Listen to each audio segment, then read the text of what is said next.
Bom dia a todos. Aqui quem está falando é o Dr. Graco Alvim, eu sou diretor da Associação dos Hospitais do Estado do Rio de Janeiro, e na pessoa do Dr. Mansur, José Mansur, que é o nosso presidente da ERJ. Eu quero dar as boas-vindas a todos, agradecer aos palestrantes aqui.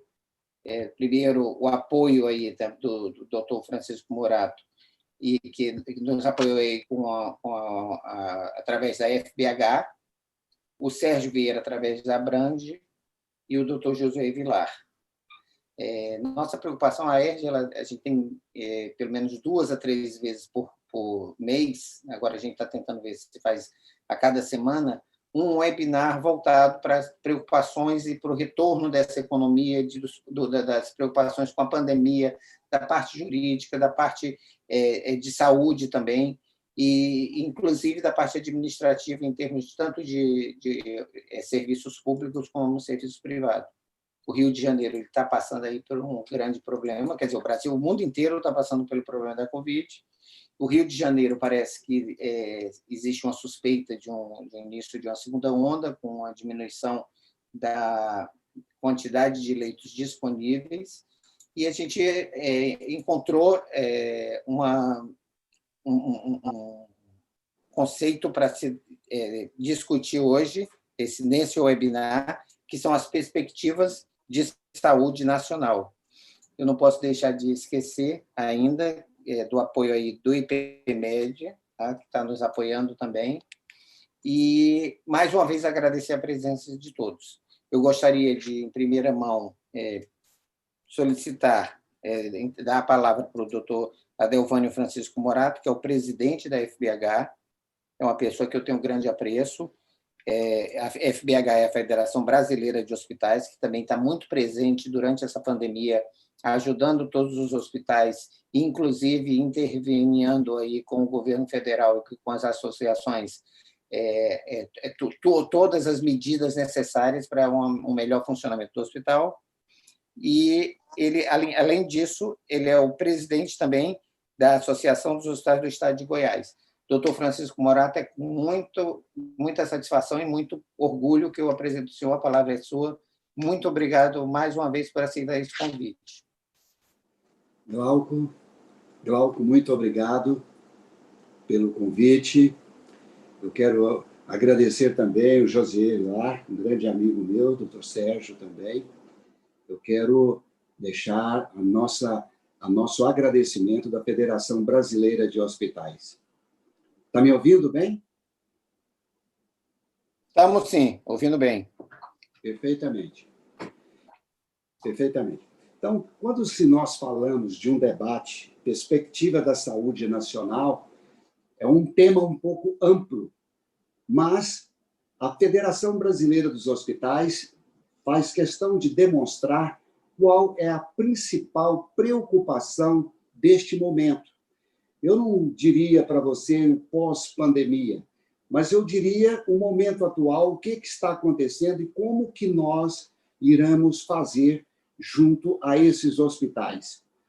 Eu queria, inicialmente, falar um pouco sobre a sobrevivência desses hospitais, principalmente os hospitais de pequeno e médio porte. Hoje, ele representa em torno de 70% no Brasil. Esses hospitais tiveram uma queda no seu faturamento gigantesco durante a pandemia. Com a suspensão de cirurgias e procedimentos eletivos, a receita caiu de 30% a 40%. Muitos deles estão passando, mas contraíram uma grande dívida e que a Federação Brasileira dos Hospitais está muito preocupado com isso. Nós estamos com uma linha direta no BNDES, no qual nós estamos procurando um tipo de financiamento específico para esses pequenos e médios hospitais. O grande problema que nós encontramos no BNDES é que o empréstimo do BNDES é de 300 milhões acima. Quer dizer, se nós formos olhar, isso não é o Brasil, isso não é os hospitais brasileiros. Mas nós estamos tentando mudar isso. Então, isso é um ponto que a gente tem que preocupar.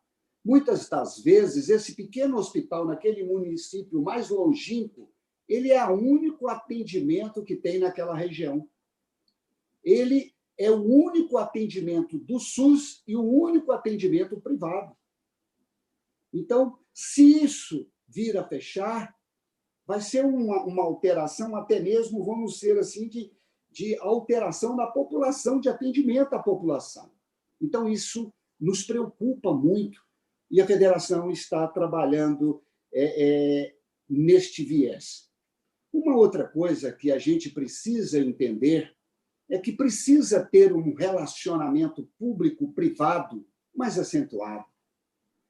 Nesta pandemia, mostrou a insuficiência de leitos interiores, principalmente leito de UTI, leitos de internação clínica. Nós moramos num país com dimensões continentais, uma diferença socioeconômica brutal. Se nós não tivermos uma parceria público-privada, nós não vamos conseguir atingir um atendimento adequado. Nós vimos durante a pandemia que isso, infelizmente, isso não ocorreu. Houve um aceleramento para construções de hospitais de campanha e nós estamos vendo aí a coisa que aconteceu. E muito em breve nós teremos, acredito eu, maiores informações sobre os desvios que isso ocorreu. Porque o hospital de campanha ele atende, não tenho dúvida disso, mas ele não deixa legado algum para a população. Prova disso que terminou desativa. Aquilo acabou.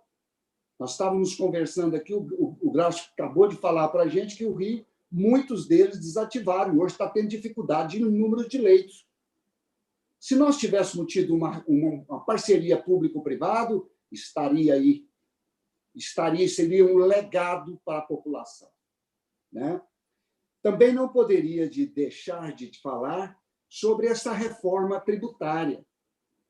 Essa reforma tributária, como o governo está querendo, olha, vai ser uma coisa terrível. Nós já estamos numa pandemia, numa dificuldade econômica terrível os hospitais. Quando ele atinge essa alíquota única de 12%, isso traz um transtorno gigantesco na área da saúde e, principalmente, também na educação. Tivemos uma reunião com o Ministério da Economia e nós questionamos, fizeram um estudo de impacto nas especializações, na saúde, na educação, na indústria? Não fizeram. Mas não pode fazer isso. Isso, para nós, será terrível. Será aí, irão perder, se persistir isso, mais de 1.200.000 pessoas irão perder o plano de saúde. Eles não darão conta de pagar. Não terão condições de pagar.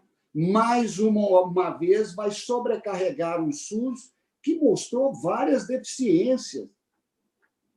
O SUS ele precisa de ser repensado, rediscutido, porque tem muitas coisas no SUS que eu diria que seria uma experiência até mundial, porque ter um sistema único de saúde para mais de 200 milhões de pessoas é uma coisa, diria que meio que surreal, e o SUS faz isso. Então, ele precisa de ser adequado, ele precisa de ser rediscutido. Né? E, por fim, nós não poderíamos deixar também de citar que é a LGPD. A LGPD, que é a Lei de Proteção de Dados, ela vem numa situação que nos preocupa. Nós tivemos uma pesquisa do Serasa, de setembro de 2019, mostrou que as empresas brasileiras não estão preparadas para atender ou implantar a LGPD. 85%. E o que mais nos deixou preocupado, quem está no último lugar, é a área da saúde, com 8,7%. Então, isso é muito importante. A LGPD está vindo num país, vou repetir, com dimensões continentais, com deficiência socioeconômica brutal de um estado para o outro. Realmente, nós precisamos discutir melhor, nós precisamos fazer com que o Ministério da Economia entenda que a saúde precisa de ter uma alíquota diferenciada. Se nós não fizermos isso, realmente será um desastre para a área da saúde. Então, veja bem, meus amigos, que a pandemia ela está em todos os setores. Infelizmente, nós temos aí milhares e milhares de óbitos, mas também nós temos aí milhares e milhares de pessoas que foram curadas. Isso é um trabalho magnífico dos profissionais da área da saúde, um trabalho magnífico dos nossos hospitais, seja ele pequeno, médio ou grande. Nós somos o primeiro lugar no planeta em recuperação de pessoas com Covid. Mas isso, infelizmente, as mídias e as televisões não mostram. Mas o trabalho dos profissionais da área da saúde é exemplar. Então, eu fiz questão de mensurar esses tópicos para que nós possamos iniciar o nosso debate. E muito obrigado a todos. Morato, perfeito. Muito obrigado aí pela sua palestra.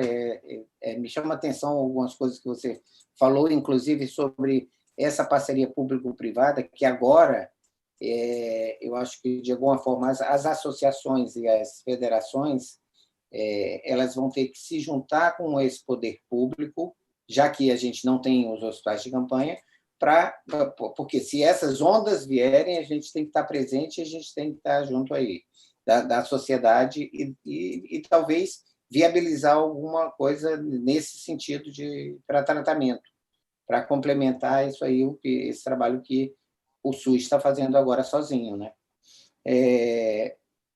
E, obviamente, a gente está atendendo toda a parte da saúde suplementar, né?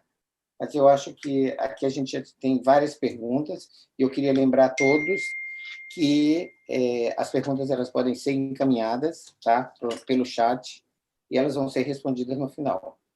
E, para dar continuidade, eu gostaria de chamar o Dr. Josué Vilar, que é médico, sócio fundador da Pronep Home Care, sócio fundador do IBQL Soluções Educacionais para a Saúde e presidente do Fórum Inovação em Saúde. José, é um prazer tê-lo aqui conosco, é sempre bom, entendeu? Acho que a gente já se conhece há muito tempo e já participamos de diversos webinários, de diversas palestras.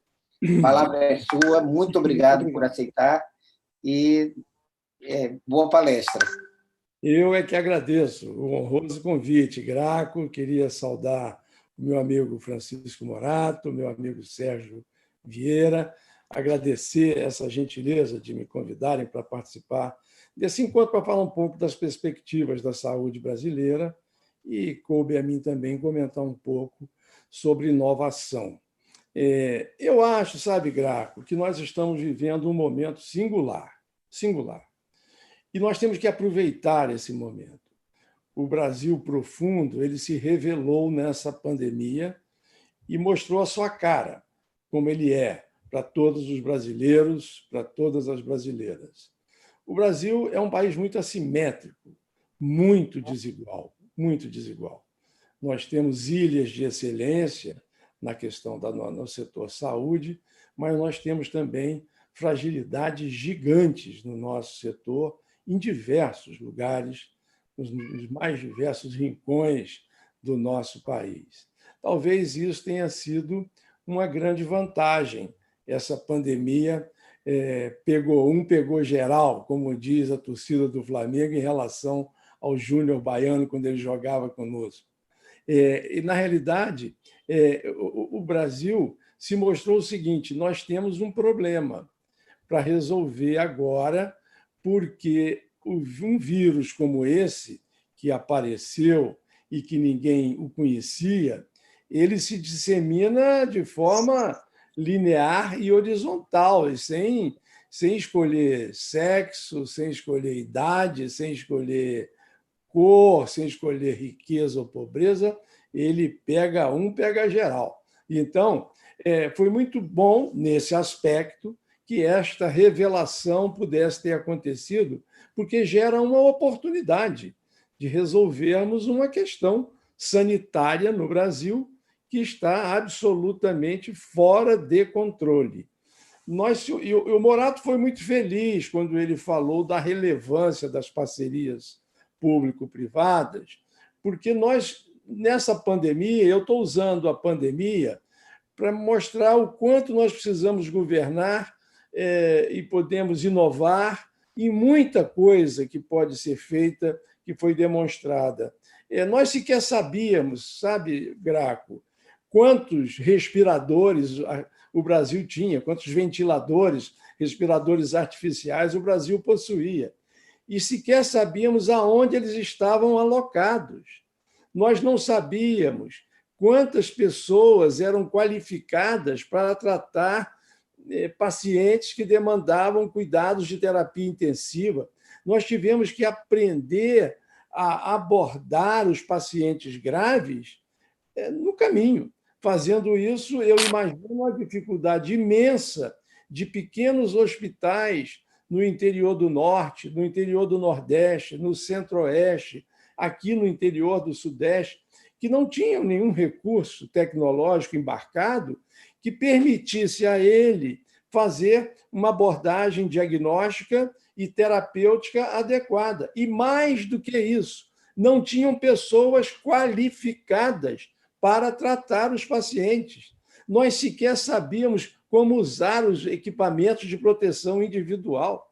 Então, nós ficamos frágeis. Primeiro, não tínhamos na cadeia produtiva da saúde capacidade de produzir e distribuir os insumos necessários para os equipamentos de proteção individual. Tivemos que vergonha, um país que produz avião de última geração aqui na Embraer, teve que importar máscara, teve que importar gorro, teve que importar não sei o quê, que é uma coisa absolutamente fora do razoável que a gente tivesse que trazer da China e da Índia produtos básicos para a nossa utilização, porque nós deixamos de lado a ciência, deixamos de lado a tecnologia, deixamos de lado o incentivo à industrialização da saúde no país, da mesma forma que o Morato falou, que estamos deixando de lado uma cadeia de prestadores de serviços de extrema relevância, que é o setor privado, de pequeno.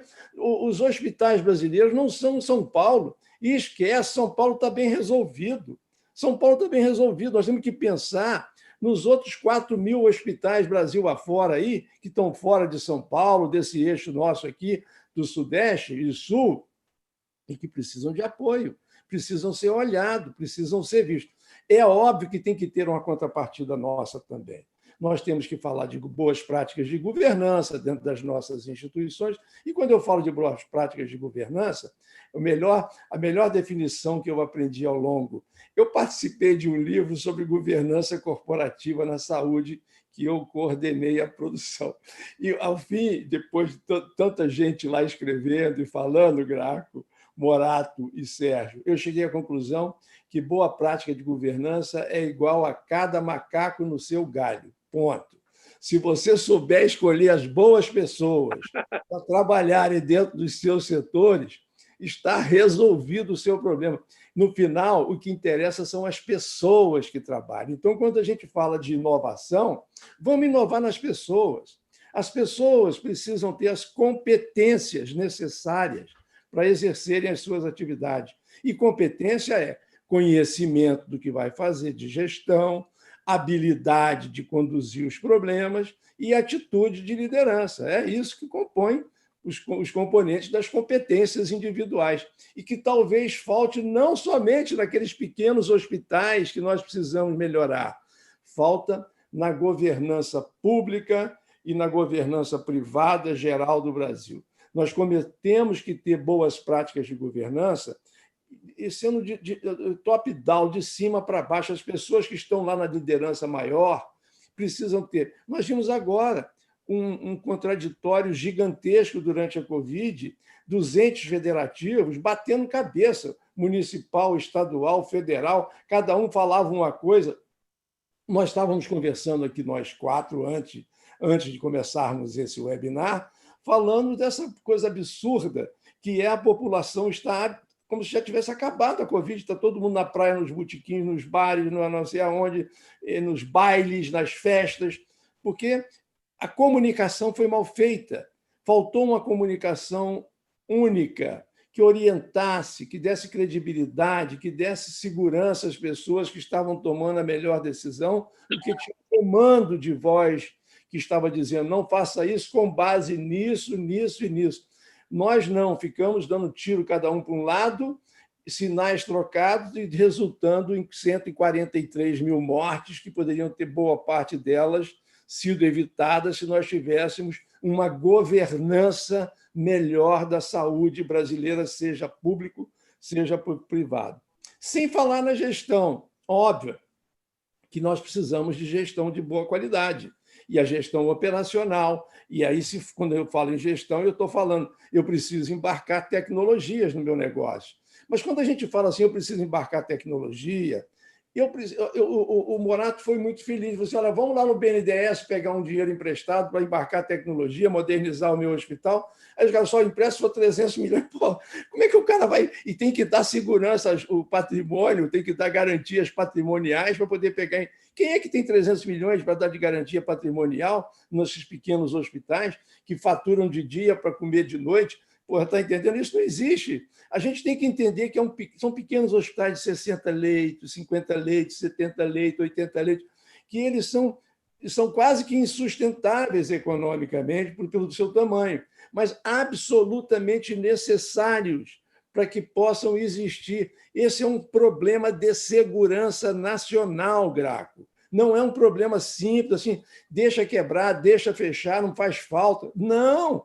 Faz falta, porque a maioria dos municípios brasileiros, e 150 milhões de brasileiros, ou 170 milhões de brasileiros, precisam, 160 milhões de brasileiros, precisam desse SUS, desse sistema único que é pago pelo nosso imposto através do governo que a gente elege.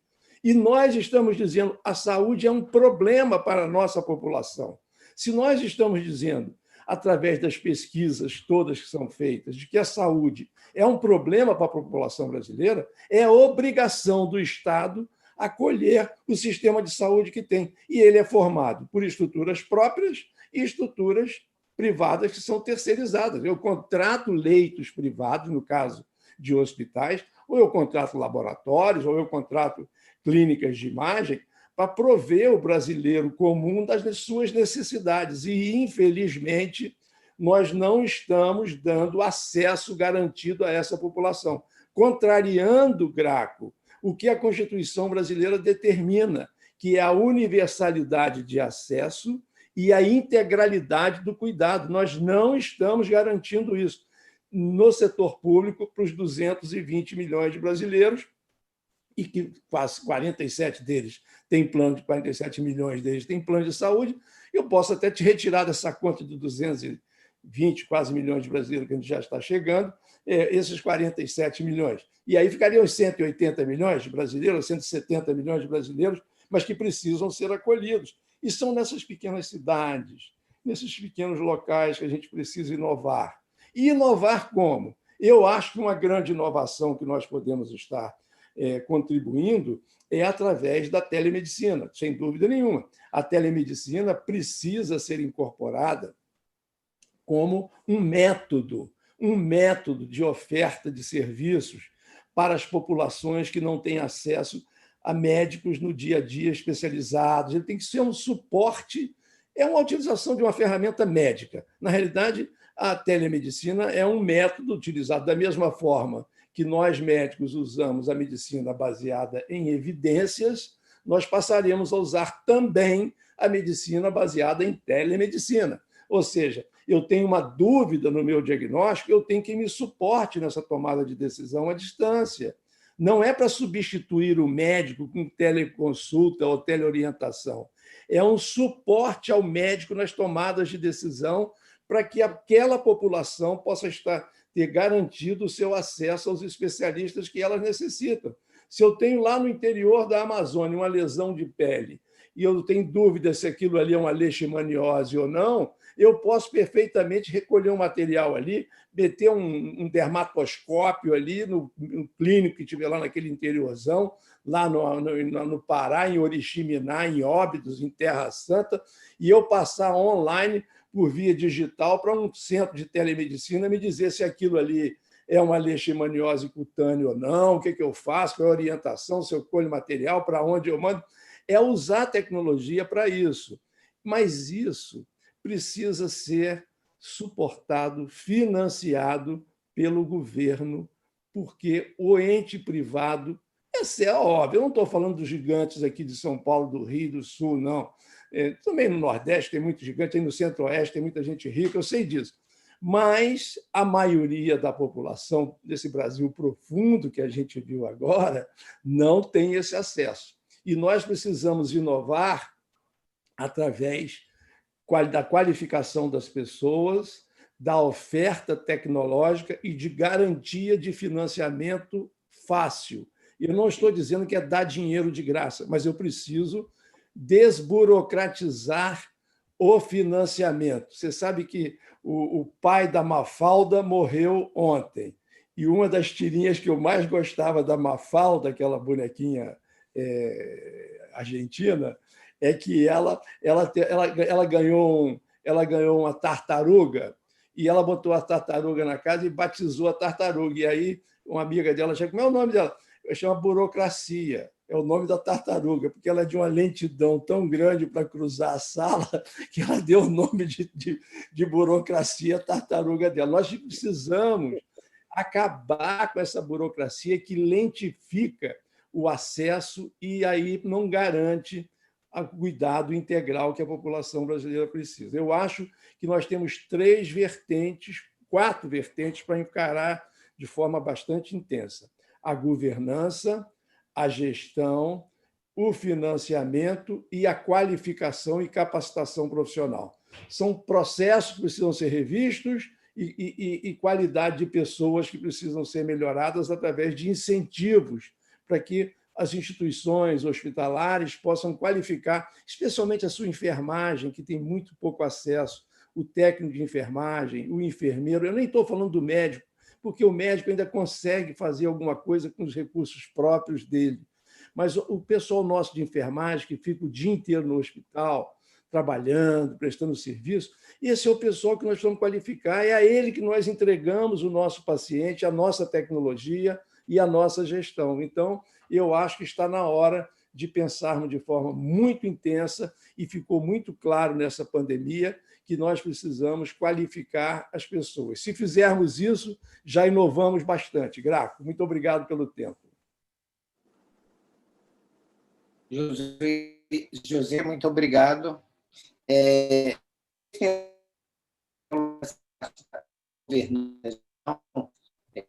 Trouxe esse problema que o mundo inteiro sentiu, né? E não só o Brasil, mas no Brasil aí a gente cai na história da gestão, é a nossa dependência, primeiro, do mercado externo e principalmente do mercado da China, ou seja, tudo você tem que importar de algum lugar, você não produz a maioria das coisas. Isso nos tornou pouco operantes, ou menos operantes, né? Eu estava conversando com alguns amigos, até inclusive de hospitais aqui no Rio de Janeiro, e a gente tem um problema agora. Agora, o problema não são mais os anestésicos, os problemas agora é a heparina. Não tem heparina no mercado, você não consegue. E sem falar, e aí complementando tanto o que você falou quanto o que o Dr. Morato falou, na inflação médica que a gente teve nesses últimos aí 6 meses, entendeu? Chegou aí a 300%. E isso, o hospital ele teve que administrar essa inflação, porque ele não pode nem repassar esses custos aumentados e a dificuldade, inclusive, de conseguir material. Então, essa parte eu acho que ela está sendo esquecida, não está sendo esquecida, ela está sendo deixada para lá. Eu acho que a gente precisa discutir isso, a gente precisa trazer, inclusive, aí, tanto a parte de governo, e aí a gente, mais uma vez, fala na parte de governança, gestão, financiamento e qualificação que você falou, quanto trazer também, que é o nosso maior parceiro aí, nós como saúde suplementar, né? que é o pessoal das seguradoras, né? Então, eu queria, antes de apresentar e de passar a palavra para o Sérgio Vieira, que já é o meu amigo aí, eu já conheço o Sérgio há 30 anos, né, Sérgio?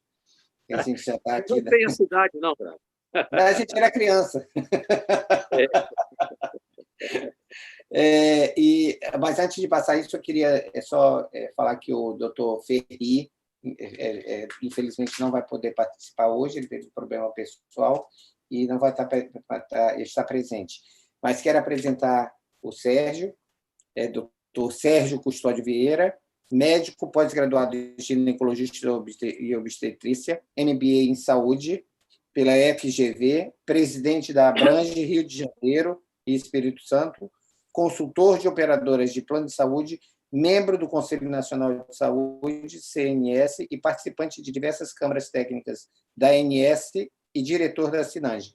Sérgio, a palavra é sua. Obrigado por estar aqui com a gente, discutindo. É um prazer tê-lo sempre aqui. Eu que agradeço, Graco. É um prazer estar aí com tão brilhantes colegas, José, Francisco. Essa oportunidade é muito, muito relevante. E, olha, na medida que o José e o Francisco foram falando, é natural, a gente fica depois e vai somando, né? Muita coisa interessante, inteligente que eu vi, acrescenta para o que eu tenho que considerar. Mas, ao mesmo tempo, eu entendo que um momento como esse nós temos que provocar debate. Temos que provocar uma divergência sinérgica, um raciocínio crítico, avançar. A melhor frase que eu ouvi, José, foi essa: cada macaco no seu galho. É um fato. Então, quando vocês comentam que, por exemplo, o Estado de São Paulo, o Francisco, com muita propriedade, a dificuldade dos pais de pequeno e médio porte, a gente faz uma reflexão e todos os avanços que a gente coloca, a eficácia do sistema privado, o que mais atrapalha a saúde no Brasil é o Estado. O Estado é corrupto. Você vê este momento, essa pandemia, essa catástrofe, o que tem de gente preso, porque aproveitou a oportunidade para roubar. Então, tem que diminuir o tamanho do Estado. O SUS, no papel, é um aplauso, mas no mundo real é uma fonte de roubo. Então, nós temos que avançar, porque a iniciativa privada ela é muito mais eficaz. Isso tudo que nós estamos comentando, eu não vou ficar citando nomes, até porque todos vão logo identificar que está faltando isso, aquilo. Na iniciativa privada não faltou, não. O pessoal foi eficiente, porque não tem a burocracia do Quino da Mafalda. Então, a agilidade. A iniciativa privada é capaz, nós estamos avançando. E quando a gente começa a comparar, por exemplo, São Paulo, por que São Paulo é diferenciado? Por N motivos. Mas um relevante é que 50% da população tem plano de saúde. Então, diminui o ônus do serviço público. E é fato, não precisa avançar muito. As grandes metrópoles que têm uma população com 30%, 40% que tem plano de saúde, o serviço público funciona menos pior. Quando vamos para algumas regiões que só 10% da população tem plano de saúde, o serviço público não dá conta. Porque isso é matemático. Nós temos na região do ABC, 90% da população tem plano de saúde. O sistema público é maravilhoso. Então, nós temos que diminuir o Estado. E que maneira isso pode evoluir? E aí, Francisco, que é muito importante a nossa sinergia, porque entendemos que nós temos que diminuir este custo operacional dos planos de saúde, diminuir esse rol de procedimento como opção para as pequenas e médias cidades, porque lá no interior não há plano de saúde, a população não tem acesso, porque é tudo muito sofisticado, ninguém tem coragem de investir no plano de saúde no interior, porque não vai ter acesso a todo o rol de procedimento.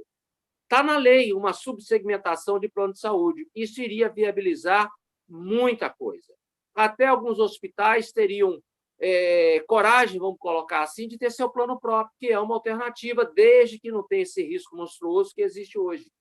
Então, o Estado atrapalha muito mais do que ajuda. Isso tem que estar pautado.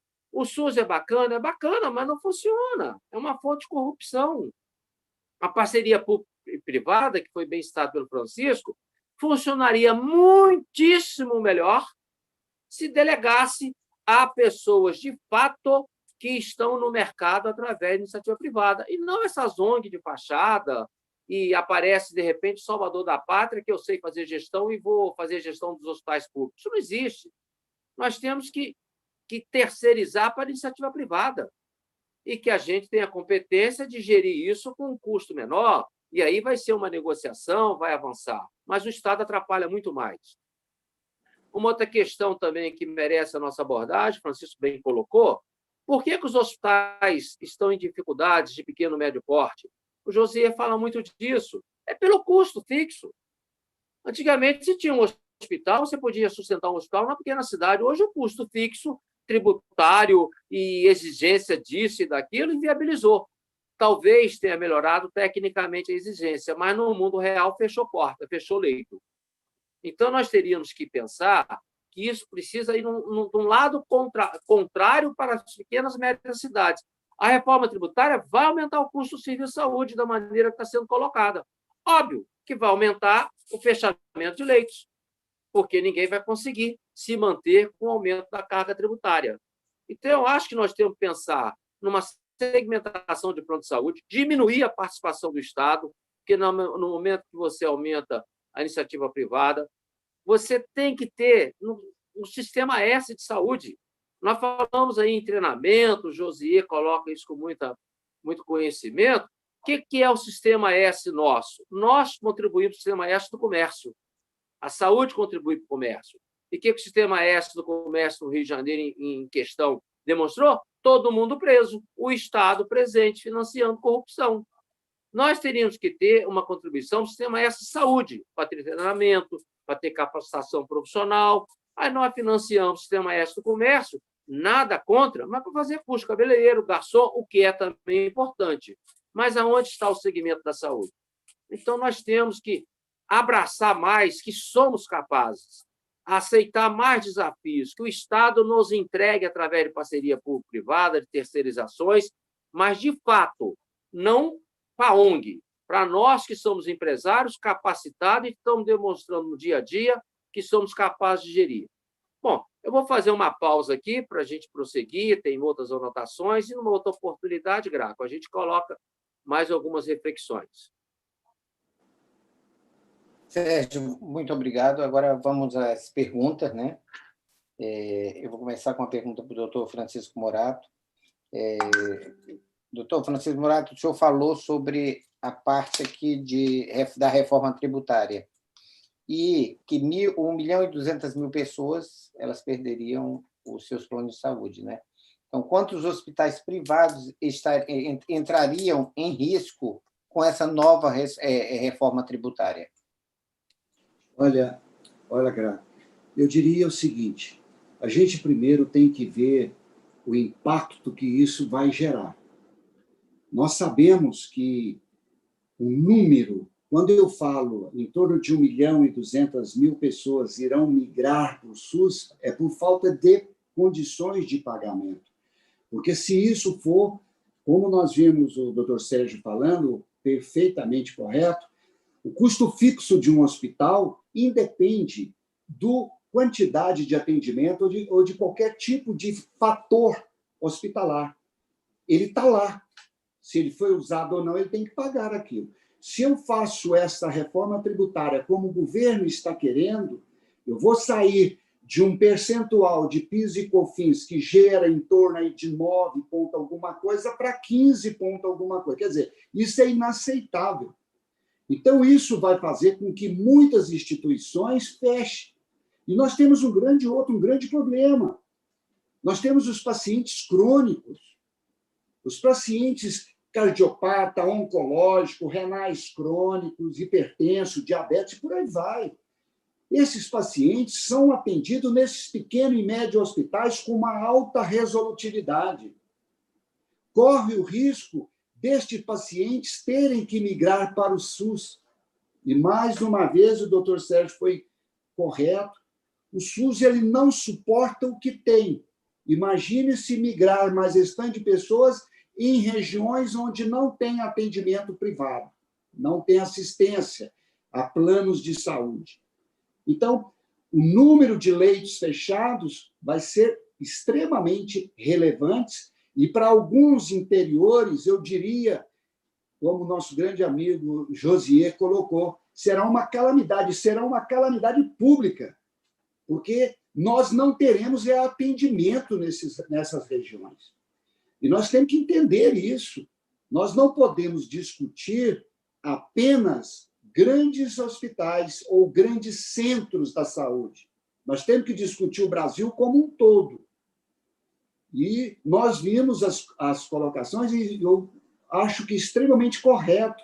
Josier usou um termo aí que é brilhante. Cada macaco no seu galho. E eu queria acrescentar um pouquinho mais nesse termo dele.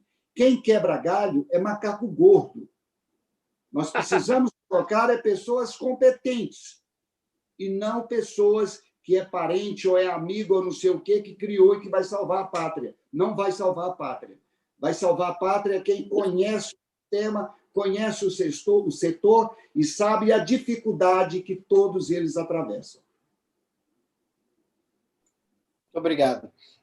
Doutor José Vilar, como iniciar esse plano de gestão nesses 4 níveis a nível nacional? Como é que a gente traçaria isso?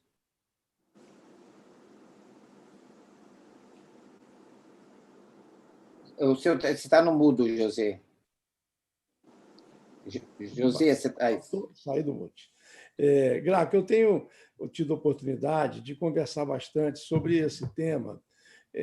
O Brasil é muito grande e é óbvio que nenhum projeto seja capaz de atender às demandas do Brasil inteiro da forma como ele se coloca.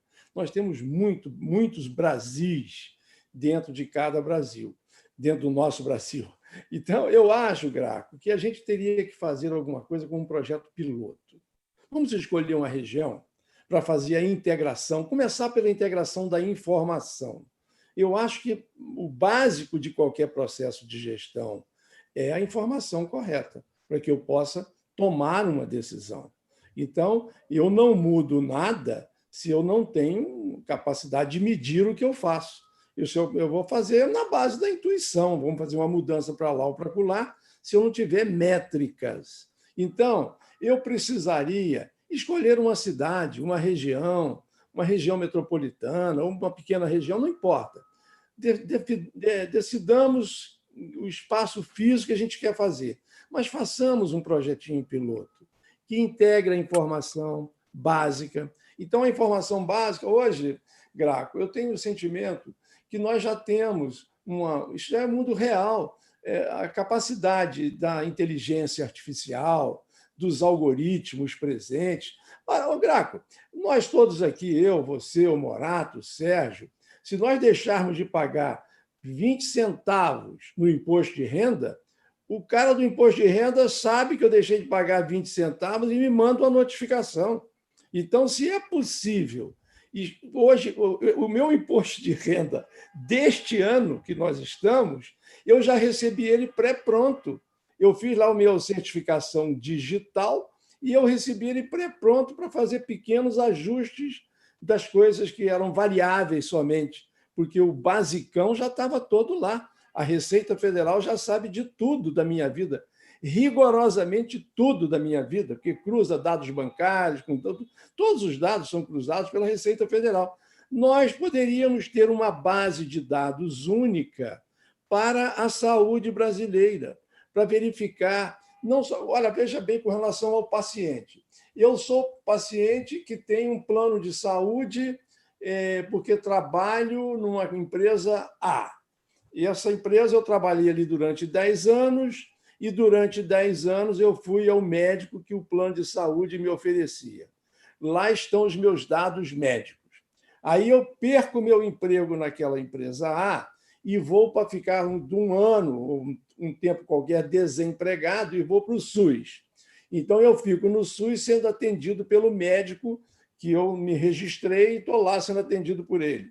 Os dados que aquele médico ou qualquer médico do SUS registra naquele prontuário médico, quando eu arranjo um novo emprego e eu ganho do meu patrão um novo plano de saúde, a informação dos 10 anos iniciais da empresa A, um ano ou um ano e pouco do SUS, é totalmente perdida. Eu vou começar do zero, que é um outro plano de saúde, é um outro médico.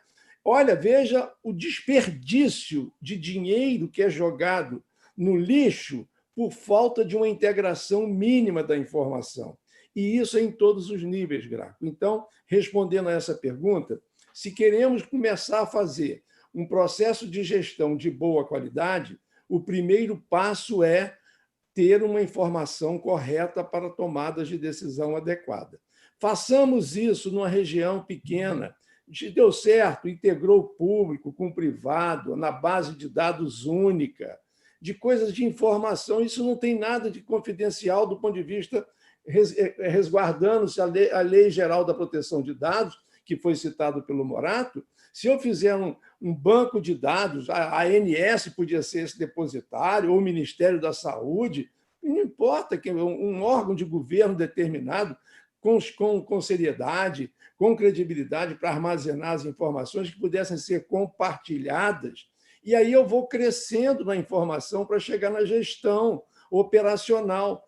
Como é que eu gerencio a minha empresa? Eu gerencio a minha empresa com base em tomada de decisão. Eu tenho empresa. E eu sou sócio de empresas que estão em vários lugares do Brasil e eu estou no Rio de Janeiro. Mas eu estou controlando porque eu tenho uma informação integrada que me permite ter acesso e fazer a melhor tomada de decisão em relação aos custos fixos, aos custos variáveis, aos desfechos clínicos, à satisfação dos meus clientes, se os usuários do meu sistema estão tendo uma experiência, um retorno da experiência com o seu cuidado adequado, porque é isso que nós precisamos avaliar, se a população brasileira está satisfeita com a oferta de serviço que lhe é dada pelo público ou pelo privado. Para mim, como cidadão, pouco importa se é público ou é privado, o que eu quero é ser bem atendido, eu quero é ter acesso, eu quero é poder marcar uma consulta e ter agendamento rápido, eu quero marcar um exame e poder fazer rapidamente,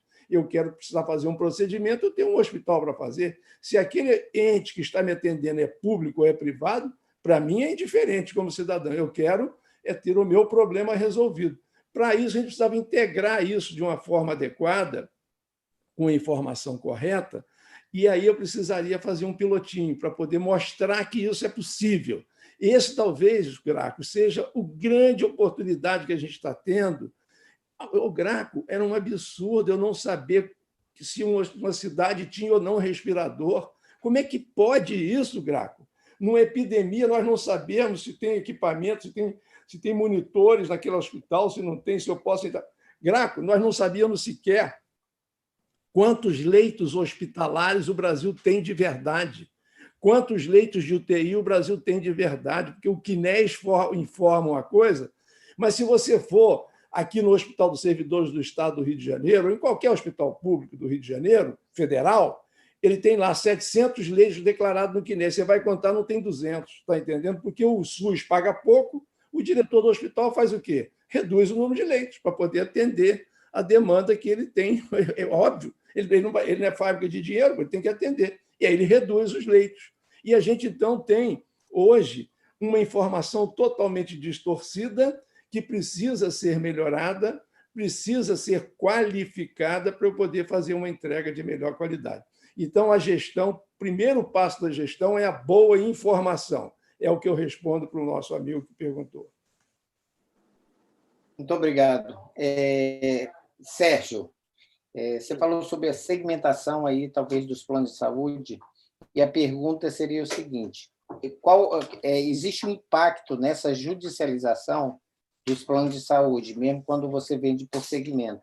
Eu acho que a gente até poderia trazer depois também, até perguntar para o doutor Morato, conjunto, essa mesma pergunta, porque a pessoa comprou um plano X e ela quer ter direito ao plano Y. Tá? E qual é o impacto disso dentro dos planos de saúde? E, posteriormente, isso dentro dos hospitais também.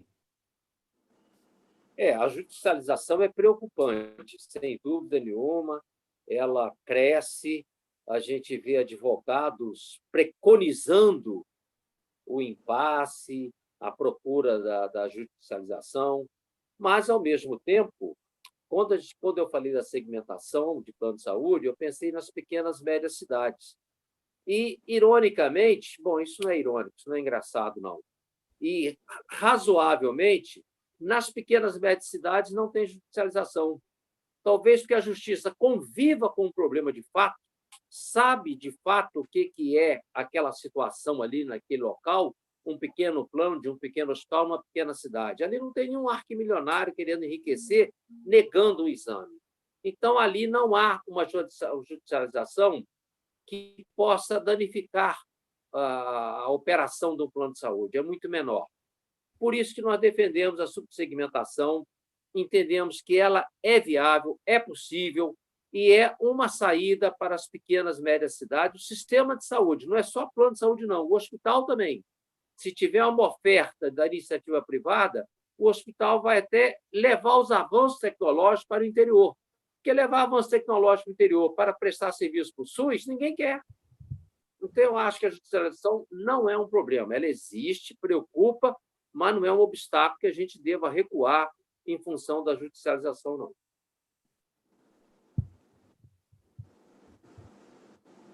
Bom, doutor Morato, como seria essa parceria entre hospitais públicos e privados? Olha, nós vemos que a coisa mais difícil é esta parceria. Ela tem que ser, eu diria que ela é inevitável. Mas ela precisa, o governo precisa entender que precisa negociar com as pessoas ou o grupo de pessoas que têm a expertise de gestão na área. Porque se nós não olharmos isso, nós vamos cair num outro dilema. A parceria público-privada, no papel apenas, ela não é funcional.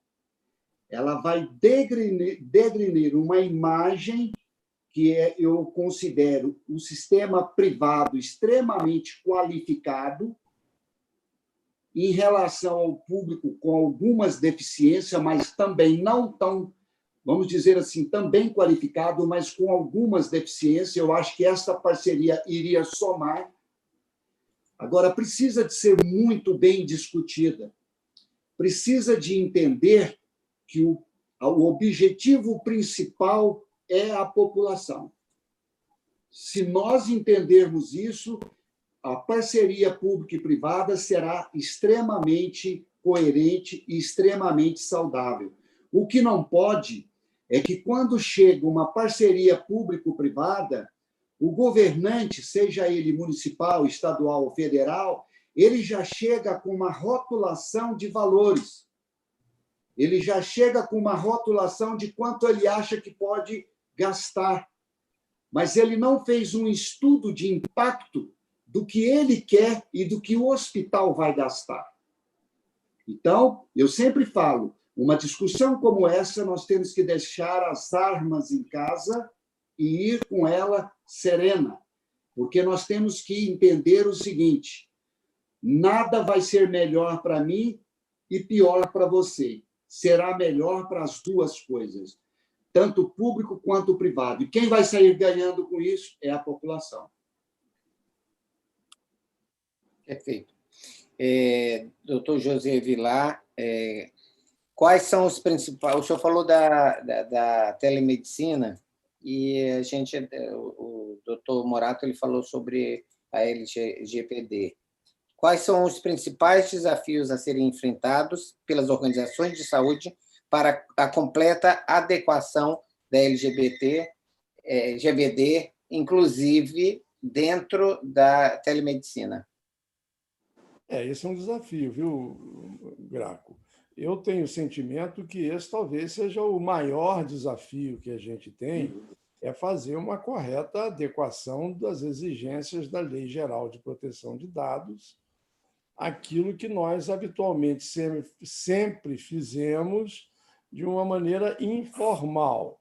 Quer dizer, o médico, eu me lembro, eu não faço mais medicina assistencial, só estou na gestão, mas eu era um médico assistencialista e muito intenso, e trabalhei muito na assistência.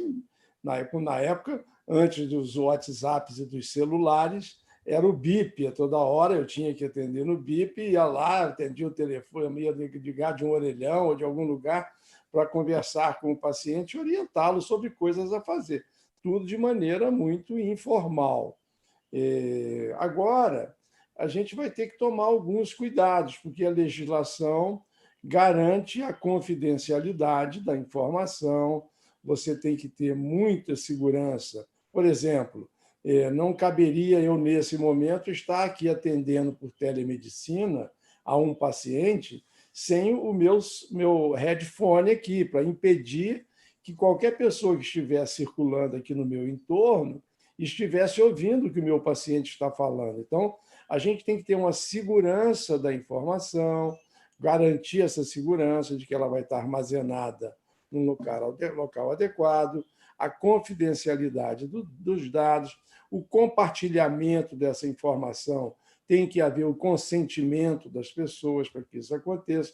Mas eu acho que isso é uma adequação.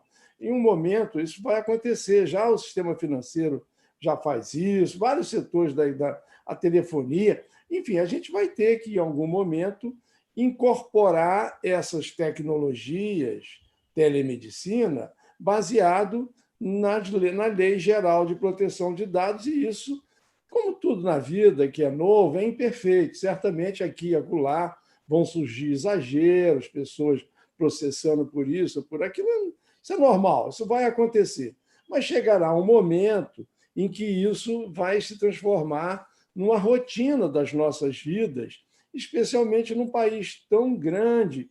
Populações, imagina, Graco, as populações ribeirinhas lá do Amazonas, ou dos rios todos do Brasil gigantes que tem por aí, as populações indígenas que estão sem acesso, os pobres, de uma maneira em geral, que moram nas favelas, que moram nos entornos das grandes metrópoles, nas regiões metropolitanas muito pobres, muitas delas, com dificuldade de acesso a tudo, você não oferecer uma alternativa de acesso com uma tecnologia segura, com uma capacidade de interação com o profissional que está ali, eu acho que é uma covardia, até com a população mais carente. A gente não discutir esse tema de forma...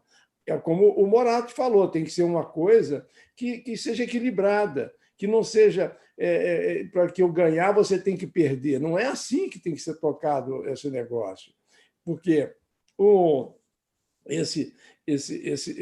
me lembro daquele John Nash. O John Nash era aquele economista que foi o inspirador do filme Mente Brilhante, e que ele fez a vida dele, o filme retratou isso. Ele ganhou o prêmio Nobel e no prêmio Nobel ele demonstrou matematicamente, pela teoria dos jogos estratégicos, ele mostrou a teoria do equilíbrio dos jogos estratégicos, que foi o segundo prêmio Nobel, foi o dele, mostrando que numa equação, efetivamente, que ele fez, para se um ganhar, o outro sempre tiver que perder, numa combinação de coisas, no final todos perdem. Porque se eu tenho que tirar do Morato para eu ganhar, aí o Morato vai tirar do Sérgio para poder ele ganhar, o Sérgio vai tentar tirar de você para poder também ele ganhar. No final, todo mundo perde. Isso é matemático, não sou eu que estou falando. O cara ganhou o prêmio Nobel. Então, acreditem que nós vamos ter que fazer uma equação ganha-ganha, que todo mundo, inclusive a população, seja beneficiada. Nós não podemos entrar num jogo. E aí, Sérgio, eu queria dizer para você também que eu acho que a gente precisa repensar um pouquinho essa questão da judicialização, que está dentro desse tema que a gente está falando. Eu acho também que as operadoras de planos de saúde têm um grau de responsabilidade muito grande nessas judicializações. Por quê? Eu acho que a gente deveria construir um canal de conciliação, uma câmara de conciliação usando tecnologia. Por exemplo, eu já sei quantas vezes uma pessoa que tem um acidente vascular encefálico, ela vai precisar, ao longo dos anos, eu já acumulei essas informações, eu já sei pela teoria, pelos algoritmos que já estão disponíveis, se eu não sei, eu posso saber com facilidade quantas sessões, em média, essa pessoa vai necessitar de fisioterapia. por hipótese que sejam 50. Ora, se ele tem direito contratualmente a 20 sessões de fisioterapia, não seria mais barato eu conceder as 50 fisioterapias, considerando que os algoritmos demonstram que é uma média de 50, do que judicializar uma coisa que, obviamente, não está no contrato da pessoa, que ela tem direito a 50, ela tem direito a 20. Mas eu posso fazer uma conciliação, uma câmara de conciliação online, automática, eu não preciso nem ter advogado, nem ninguém.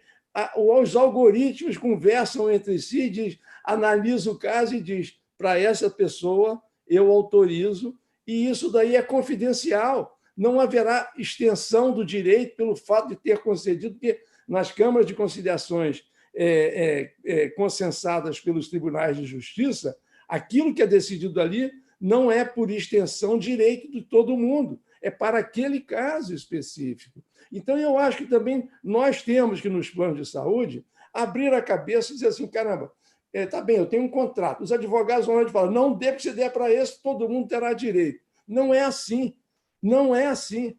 Não é, eu estou dizendo isso porque eu já conversei bastante isso com diversos juristas e com desembargadores e tudo. E eu tentei fazer isso aqui no Rio de Janeiro, uma Câmara de Conciliação, para reduzir os conflitos, porque os conflitos são muito ruins, porque denigrem, como disse o senhor Morato, a reputação de todos nós. Então, fica todo mundo com raiva do plano de saúde, fica todo mundo com raiva de não sei o quê, porque, na realidade, a gente não conversa. Eu acho que está na hora de nós entendermos que é possível, a partir de uma equilibrada tomada de decisão, sem prejuízo para ninguém, todos ganharem no final, porque reduz a judicialização, os gastos com jurídicos. O presidente do Tribunal de Justiça aqui do Rio de Janeiro, quando eu estava conversando esse assunto de criar uma Câmara de Conciliação, chancelada por eles, ele me disse, nós gastamos, em média, naquela época, uns 3 anos, R$ 4.500 por processo iniciado aqui no tribunal. Custo administrativo, R$ 4.500. Ora, se você pagasse pouco, e a maioria é besteira, do tipo essa que eu acabei de falar de fisioterapia. Cada fisioterapia custa 40 a 50 reais, porque você paga pelo plano de saúde. Se você paga 50, você está pagando 2.500, você economizou 2, fora advogado, isso é o custo do tribunal, fora o seu custo. Então, eu acho que está na hora da gente olhar a tecnologia existente, o que a gente pode utilizar de embarque tecnológico para reduzir as tensões dentro do sistema de saúde público e privado. Graco. Não sei se respondi o que você queria. Respondeu. Sérgio, se você quiser até responder alguma coisa para o Josier, pode, mas tem uma pergunta também. A reforma tributária ela pode aumentar em mais de 100% os planos de saúde. Com isso, muitos deixarão de ter o plano. Qual seria a melhor solução para evitar esse aumento? Eu acho que você vai conseguir responder isso bem. Posso, então, fazer as considerações, Graco? A reforma tributária, já vou falar. Ô, José, eu concordo com tudo que for de conciliação, mas sobre falhou muito, eu não te ouvi plenamente. Mas, quando você citou um exemplo de fisioterapia, isso não é o problema. Muito pelo contrário, os planos de saúde estão evoluindo, se aprimorando, nós temos planos já especializados em idosos. Os planos, quando tem uma percepção que é melhor mandar uma enfermeira na casa da pessoa, medir a pressão e reiterar a importância dela estar fazendo a dieta e etc., os planos fazem isso, não está na lei, não está no rol. Mas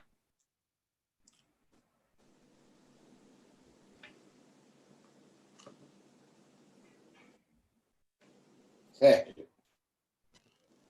Eu acho que a internet do Sérgio é que talvez não esteja boa. Eu acho que o Sérgio caiu. Exame genético, são coisas que não estão no rol e que há insistência de perseguir isso. Por pequenas coisas, nem o beneficiário tem motivação de fazer e nem o plano vai correr esse risco. É a minha percepção. Mas, às vezes, a gente tem surpresa de bobagem que alguém vai para a justiça, algo que a gente poderia ter aberto uma exceção, sim. Sobre a reforma tributária, nós estamos insistindo lá no Congresso que a saúde e a educação tem que ter um diferencial. Nós não podemos tratar todos os segmentos de forma igual. Não podemos. Olha, é uma grande injustiça social o que se faz com a saúde no Brasil. Você imagina que o idoso tem desconto para tudo aí, de lazer, cultura, o que a gente concorda. Mas para a saúde, o idoso não tem desconto de nada, paga o mesmo preço. Não tem nenhum benefício fiscal, não tem nada quando se trata de saúde. Então, nós estamos conversando, demonstrando isso de uma forma profissional, técnica, auditada. Certamente o Francisco está participando disso aí nos encontros, mostrando ao governo que isso vai aumentar o custo, vai aumentar o preço de venda, é óbvio. E para a saúde e educação, entendemos que tem que haver uma sensibilidade maior sobre isso. E o governo nos disse em mais de uma reunião, que, de fato, saúde e educação precisa de uma sensibilidade diferenciada nessa reforma. Vamos aguardar. Muito obrigado. Eu tenho mais uma pergunta para cada um, depois a gente vai para as considerações finais. Doutor Morato, como as instituições de saúde devem se preparar para esse novo cenário? Eu acho que a primeira coisa que nós temos que fazer é esta união. Nós temos que unir. Eu vejo um trabalho que a federação está fazendo sobre a reforma tributária, a FBH, a CN Saúde, a Abrange, o Sindosp, Sindicato dos Hospitais do Estado de São Paulo, que nós estamos fazendo em termos de conscientização da população sobre esta reforma tributária, sobre o que ela vai causar dentro do setor saúde. Que é muito importante. Nós brigamos, nós vamos com os nossos deputados, senadores, mas nós temos que tomar um cuidado muito grande, nós temos que levar a informação correta à nossa população. Nós temos que mostrar à nossa população o que está acontecendo, porque é muito simples. O Sérgio falou muito bem, a coisa subiu, ele vai ter que aumentar. Aí, puxa vida, tá, esse pessoal só pensa em ganhar dinheiro, está aumentando, mas eles não estão vendo que aquele custo fixo dentro do hospital ele está aumentando. Se nós não unirmos as entidades representativas na área da saúde, nós vamos ter uma grande dificuldade a esse tempo que está por vir. Porque eu estou impressionado. Vem a pandemia, vem uma cacetada, desculpa a expressão, passa um pouquinho, vem uma reforma tributária, de repente vem a LGPD, que nós também não somos contra, a reforma tributária nós não somos contra. Agora, nós temos que entender que nós precisamos ter uma alíquota diferenciada, já que nós atendemos a população, independentemente se é público, se é privado. Porque se nós não entendermos isso, aí nós estaríamos discutindo apenas o mercantilismo do setor. Aí nós não teríamos condições alguma. Então, as entidades estão unidas, estão discutindo sobre isso. Nós já tivemos uma reunião com o Ministério, isso aí que o Sérgio acabou de falar, foi muito interessante, o ministro Guedes nos colocou que nós precisamos ter uma alíquota diferenciada realmente, que nós precisamos de lutar. Tudo bem, mas nós precisávamos que o governo fosse mais além, estudasse o impacto que isso geraria. Porque é muito fácil eu jogar uma coisa, se ninguém falar nada, vai fazer desse jeito. Então, isso realmente nos preocupa. Nos preocupa e nós precisamos entender que tudo isso que está acontecendo precisa de uma união, precisa de nós podermos estar preparados, termos a informação correta para nós podermos levá-la adiante. Para vocês terem uma ideia, a LGPD, por exemplo, na Europa, gastaram 30 anos. Então, nós entendemos que isso é necessário, mas nós precisamos de ter tempo para que nós possamos nos adequar, para que nós possamos chegar e ter condições de fazer um bom trabalho. Sobre a tributação, nós já estava na hora de fazer uma mudança na parte tributária do Brasil, principalmente na área da saúde. Grandes distorções, extremamente burocrática. É a tartaruguinha lá do Josiel falou. Uma burocracia gigantesca. Então, olha, os hospitais hoje, indiscutivelmente, é quem paga mais tributo neste país.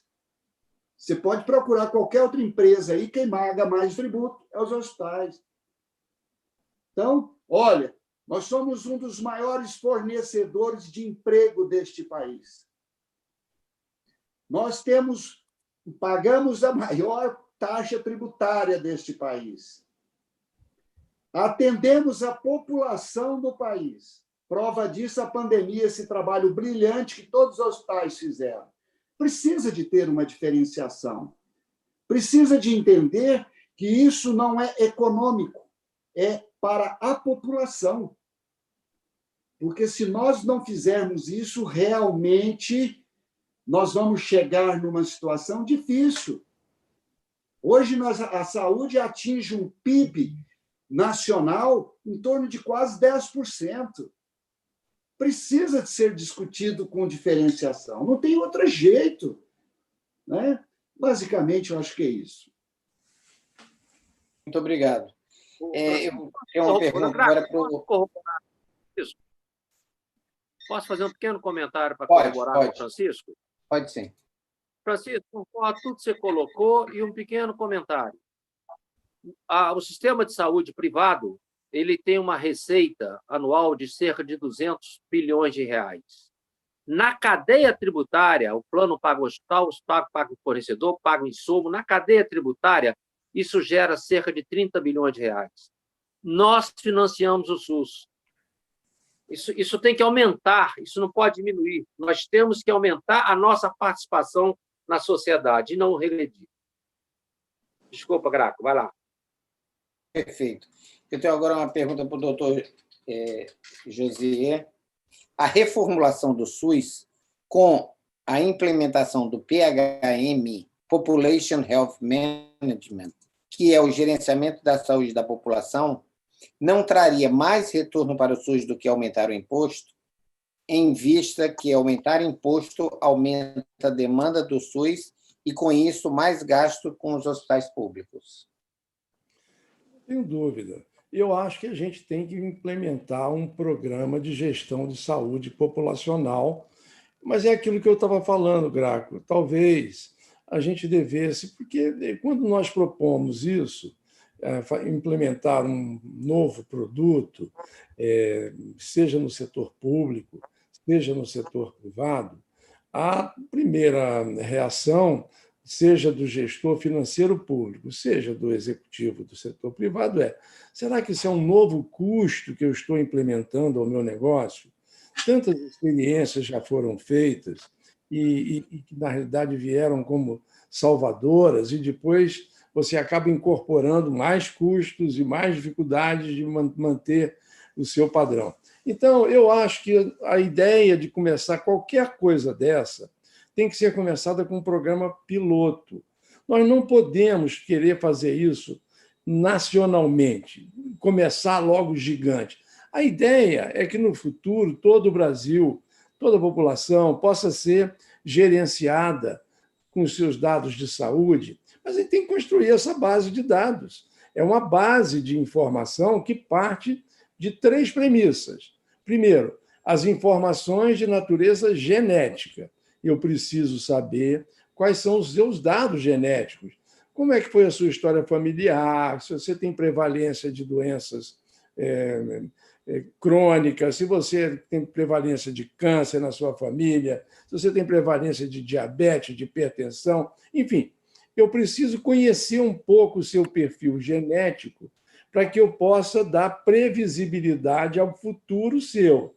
Segundo, eu tenho que conhecer as condições socioeconômicas que você vive, porque é óbvio que uma pessoa que mora na Avenida Vieira Soto, aqui em Ipanema, ela tem uma condição socioeconômica e, consequentemente, risco de contrair doença bem distinta de uma pessoa que mora na região dos alagados ali do Recife, está entendendo? Então, é óbvio que as condições socioeconômicas, a pessoa se alimenta bem, tem saneamento, tem, enfim, toda uma condição de vida que lhe garante um mínimo de saúde. Se ele tem uma condição genética boa e tem essa condição socioeconômica boa, essa pessoa é uma pessoa com o risco de contrair doença muito baixo. Ele vai ser um longevo. O terceiro ponto que nós temos que conhecer para definir a gestão de saúde populacional são os hábitos de vida. Se você fuma, se você bebe, se você é obeso, se você é isso, se você pratica esporte, se você não pratica. Enfim, são os seus hábitos de vida. E quando você joga toda essa informação em uma base de dados e utiliza algoritmos e inteligência artificial, eu posso, com bons serviços de saúde, que é o quarto item necessário para melhorar a qualidade de vida de uma população, são os bons serviços de saúde. Bons serviços de saúde, reitero, só se faz com bons profissionais de saúde. Eu não conheço bom serviço de saúde que não tenha bons profissionais de saúde. Se você tem isso, você tem as informações genéticas, hábitos de vida, condições socioeconômicas e bons profissionais de saúde, e a tecnologia para dar suporte à tomada de decisão, eu vou transformar a saúde brasileira, porque eu vou intervir no tempo certo, orientar no tempo certo, acompanhar e cuidar e tratar no tempo adequado uma população que hoje está solta. Ele só vai ao médico quando ele sente alguma coisa, mas o médico que o atende, ele não sabe aquele entorno do paciente, ele não tem essas histórias e não tem, inclusive, esse dado de prevalência que dê uma previsibilidade de desenvolvimento de doença. Então, eu acho que nós deveríamos tentar fazer isso, sabe, Graco, através de um piloto regional. Pega uma cidade de Goiás, uma cidade do Rio de Janeiro, pega aqui São Gonçalo, Niterói, uma cidade aqui perto, pequena, que dê para a gente fazer isso. Durante 2, 3 anos, acompanha, vê se esse resultado é efetivo, e aí sim você vai expandindo nacionalmente essa experiência que tem que ser exitosa. Mas você não vai conseguir fazer isso tudo de uma vez só. A gente vai ter que começar isso, esse caminho tem que ser caminhado. O problema é que ele tem que ser iniciado, ele tem que ser começado, e nós já estamos tardiamente retardando cada vez mais o início de um processo desse de avaliação de saúde populacional. Graco, acho que congelou o nosso Graco. Então, se o Graco congelar, vai aparecer o Graco de novo. Graco? Não está no Graco. O Graco está ouvindo? Bom, então o que eu estava dizendo, enquanto o Graco não reaparece, é que eu acho que se a gente consegue implantar um sistema de saúde populacional, reduz custos, obviamente, para o sistema público, para o sistema privado, e tudo fica melhor para o benefício da população. Acho que o Graco voltou, né? Estão me ouvindo? Estou ouvindo, Graco.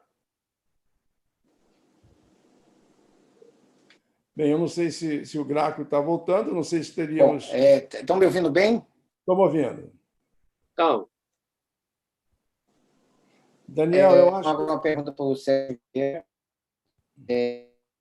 Os próximos desafios da saúde... Está ruim, Graco, o som não está adequado. Eu tenho a impressão que está havendo aí um delay no som.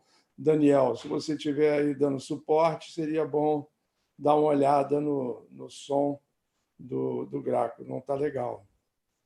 Eu não sei se, enquanto ele não quer, o Sérgio queria fazer algum comentário. Agora sim, o Graco apareceu. Eu acho que a internet deu problema aqui, eu já troquei. Sérgio, você chegou a ouvir minha pergunta? Não. Não, a sua pergunta não chegou a ser formulada, não foi possível. Então, quais são os desafios para a saúde suplementar, os próximos desafios agora após a pandemia, ou, quer dizer, na verdade, a gente ainda está durante a pandemia, né? Mas quais são os próximos desafios? Olha, Graco, os desafios são constantes. até porque quem toma as decisões não conhece o assunto, que é o Congresso Nacional. Então, nós estamos muito preocupados porque há uma perspectiva de passar todo o custo para a sociedade, para a iniciativa privada e para o cidadão, de uma série de avanços tecnológicos que o Brasil não está preparado economicamente para ter essa medicina de primeiro mundo. Nós não somos um país economicamente de primeiro mundo. Então, nós estamos muito preocupados com alguns projetos de leis que acho que é simples. Todo e qualquer medicamento antineoplásico tem que ser incorporado no tratamento, no rol de procedimento dos planos de saúde. Nós estamos falando de fortunas, Se quer proporcionar ao cidadão brasileiro o avanço tecnológico que viabilize economicamente o cidadão brasileiro pagar. Porque isso pode aumentar os custos de tal ordem que o plano pode ficar inviável. Então, a nossa constante preocupação e maior é o Congresso Nacional. Tem mais de centenas de projetos de lei demagógicos, sem conhecimento de causa. Mas nós estamos procurando ter diálogo com algumas pessoas que têm conhecimento de causa do assunto, para que possa explicar ao Congresso como um todo que não é simples você fazer incorporação tecnológica numa sociedade que economicamente não está preparada. Essa é a maior preocupação. Sobre o que o José falou, José, eu concordo plenamente, você é um cara muito inteligente, brilhante, e posso citar exemplos. Dentro de muitos planos de saúde que tem massa crítica, que possa ter essas células de gerenciamento de saúde, isso é um fato. A gente, às vezes, vê um plano de saúde ter um preço muito menor e você vê o resultado e vê a satisfação do beneficiário, é tudo conveniente, é tudo sinérgico, porque faz isso, faz gestão de saúde, não tratamento de doença. Perfeito.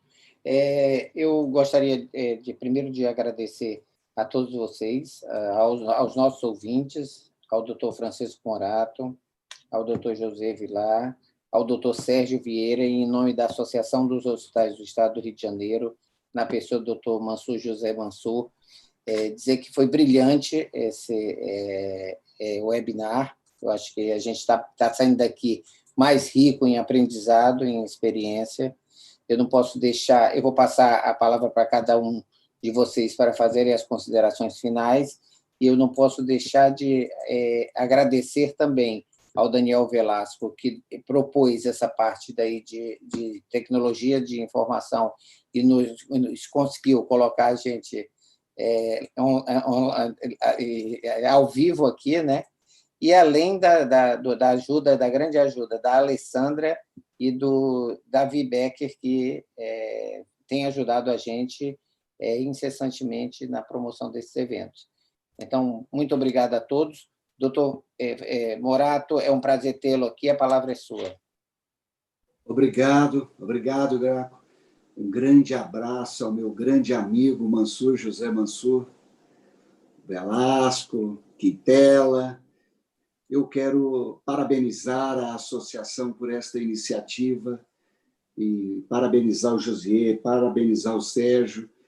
Eu vejo que importante é nós construirmos debates, mas debates construtivos, debates onde se coloca não apenas o lado de quem está expondo a situação, se coloca o lado onde podemos atingir o melhor. Eu vejo que nós precisamos fazer que isso se reflita em todo o Brasil, que todas as associações tomem estas iniciativas, porque é uma maneira que nós temos de discutir gestão, de discutir a situação e parar de ficar nos lamentando. Nós precisamos, sim, buscar soluções. E para que nós atingirmos qualquer tipo de soluções, nós precisamos de debater. O meu lado nem sempre é o correto. O correto é quando se debate e chega num denominador comum que seja bom para os dois lados. Então, mais uma vez, parabenizar a associação e dizer que a Federação Brasileira dos Hospitais está sempre juntos e vamos torcer que a gente possa ter esses grandes debates para que nós possamos ter grandes soluções. Muito obrigado. Obrigado. Doutor José Vilar, por favor. Eu também agradeço o convite, Graco, que você transmita também ao meu querido amigo Mansur José Mansur, o meu agradecimento pela gentileza do convite. Foi um prazer e uma honra estar aqui com o doutor Morato, com o doutor Sérgio Vieira, duas grandes figuras da medicina brasileira que representam o que tem de melhor nesse país. Queria também aproveitar, Graco, convidar todos vocês a estarem participando conosco no Fórum Inovação Saúde, no dia 9, 10 e 11 de novembro, quando nós vamos discutir o repensar da saúde brasileira. E estamos convidando representantes de diversos países, do Chile, do Canadá, da Colômbia, da França, da Inglaterra, dos Estados Unidos, da Holanda, de Portugal, da Espanha, da Suécia, da China, para discutirmos aqui como eles fazem lá a governança, a gestão, a inovação, o financiamento, a regulação, o modelo assistencial, o empreendedorismo, a educação, enfim, essas temáticas todas que perpassou essa nossa conversa de hoje e aprender também um pouco com eles, como é que eles fazem, para talvez a gente rediscutir o novo modelo de saúde brasileiro com uma base mais pé no chão, mais sólida, mais perene e que, em última análise, mas com o principal fundamento, que a população brasileira seja, de fato, acolhida, assistida e que tenha o acesso garantido universalmente e que tenha a integralidade de cuidados asseguradas por todos nós. Muitíssimo obrigado, está bem, Graco. Fiquei muito feliz de estar com vocês. Muito obrigado. E agora, Sérgio Vieira, por favor. Bom, Graco, muito obrigado pelo convite a você, a sua equipe, a Alessandra. É um prazer sempre estarmos perto de discutir isso e dizer aí para o José que ele está de parabéns, o FIS está muito dinâmico, muito dinâmico. Está vendo como tem pessoas capazes de muitas coisas? Parabéns, José. E não posso deixar de fazer uma provocação final. Esse ano é eleições e tudo que nós discutimos está representado politicamente. Se acertarmos nossas escolhas, vamos diminuir nossos problemas. Um abraço para todos. Um abraço, bom dia aí para todos e muito obrigado. Obrigado. Até a próxima. Até a próxima. Um abraço. Até a próxima.